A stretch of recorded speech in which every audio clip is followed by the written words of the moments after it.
I don't think so. No, no, no, no. I don't think so. No, no, no. Yes, sir.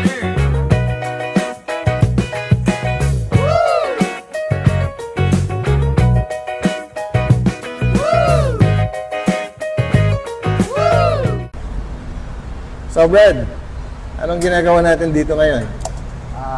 Nandito kami ngayon dahil meron kaming tutulungan na isang driver partner din.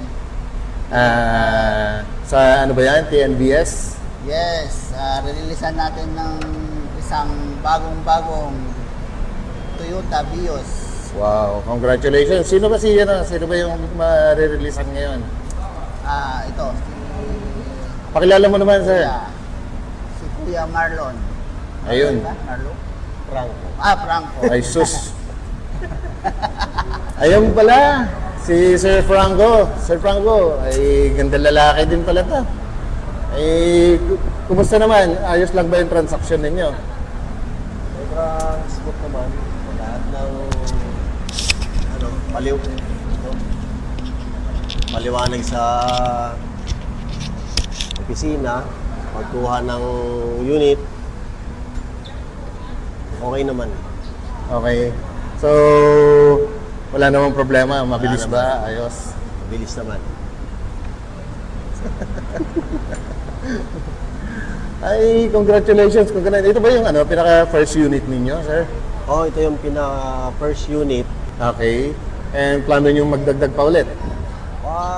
Matitingnan natin kung maganda ang magiging resulta na pagkuha ng unit. Posible. Yun. Pa. Galing, no? And sana nga, pagpalain ka ng Panginoon at maparami mo ka agad yan. Kasi, magandang opportunity rin kahit pa paano sa panahon ngayon. Yan yung, in the in, kumbaga. Pinain. So, yun. And, pwede bang malaman kung taga saan si Sir Franco? Taga Dasmariñas, Cavite ako. Okay, Dasmariñas, Cavite. Dumayo ka pa rito sa Toyota Manila Bay. Manila Bay. Ayun. Andito siguro yung mga mabilis lumakad siguro ng mga papeles. Kaya Dito na yung mabilis at legit na pwede mo pagkatiwalaan. ayun, ganda. Ay sana'y magkaroon din ako niyan. And ayun, sir, maraming salamat sa pagpapa-unlock ninyo, Andito pa lang nga kami guys sa may Petron Manila Bay, and andyan lang yung Toyota. So yeah. So yun, once again guys, andito muli tayo sa sa Jollibee Blue Bay Walk. Blue Bay Walk. Yan, and andito tayo para interviewin ulit si Sir Bradley. Akong sana meron na namang bagong-bago na natulungan regarding po sa sa TNBS, na kung saan ay andito ngayon din si Sir Franco. And syempre tanungin muna natin si Sir Bradley. Yan, sir, anong meron tayo ngayon? Nandito kami ulit ngayon sa sa Jollibee. Pagmamayari din ng isang business partner natin sa brand. So meron kami kasing isang driver partner na maririlisan ng isang unit pasok sa TNBS. Okay, and sir, yes, and sorry guys, hindi na namin nabidyohan kanina yung yung documentation kasi ayaw ng Big Boss na makukuha na ng video. Siyempre, Big Boss yun.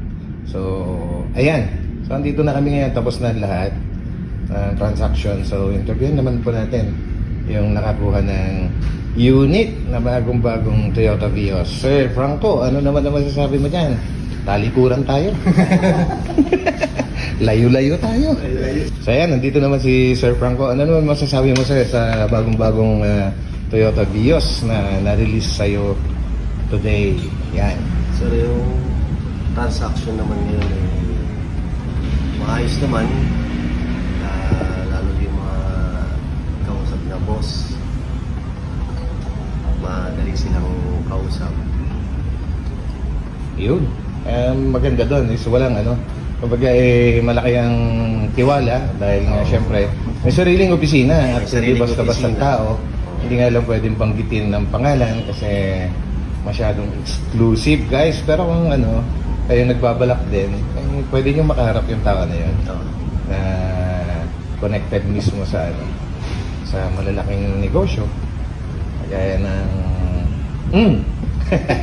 kagaya ng Jollibee, Petron, Toyota. So yan, hindi lang pwedeng banggitin po yung pangalan niya, kasi ayaw na ayaw niya. Pero pwede nyo pong makaharap in case na meron po kayong personal na transaction sa kanya. So yun, at Maraming salamat. yun. And kailan insert ko na lang dito yung video kanina kasi medyo maingay, so hindi kami nakapag-take kanina. Pero nakuhanan din naman namin yung kanyang bagong-bagong videos. So congratulations sa iyo, Mr. Franco. And yan, ano yung last message mo?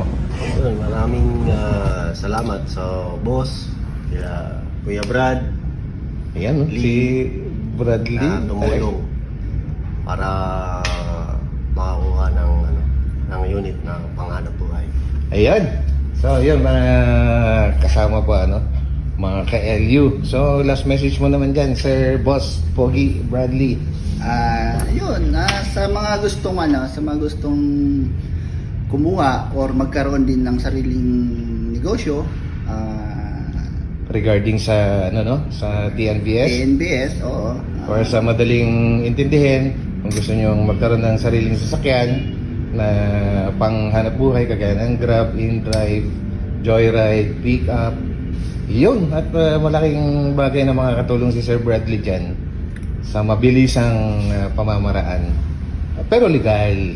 Siyempre legal. Iyon yung importante doon, legal. So yun guys, last message mo, Sir Bradley. Ayun, subscribe na lang kayo sa aming channel. Siyempre. Yun, maraming salamat. Yan. So yun guys, merong sariling channel po si Sir Bradley. Hanapin nyo sa YouTube ang kanyang channel, Brad Lee. And ito naman po ang inyong interviewer. Wala nang iba kundi si Batang LU, syempre, di ba guys? So yan, thank you sa lahat and kita-kits tayo. Bye-bye.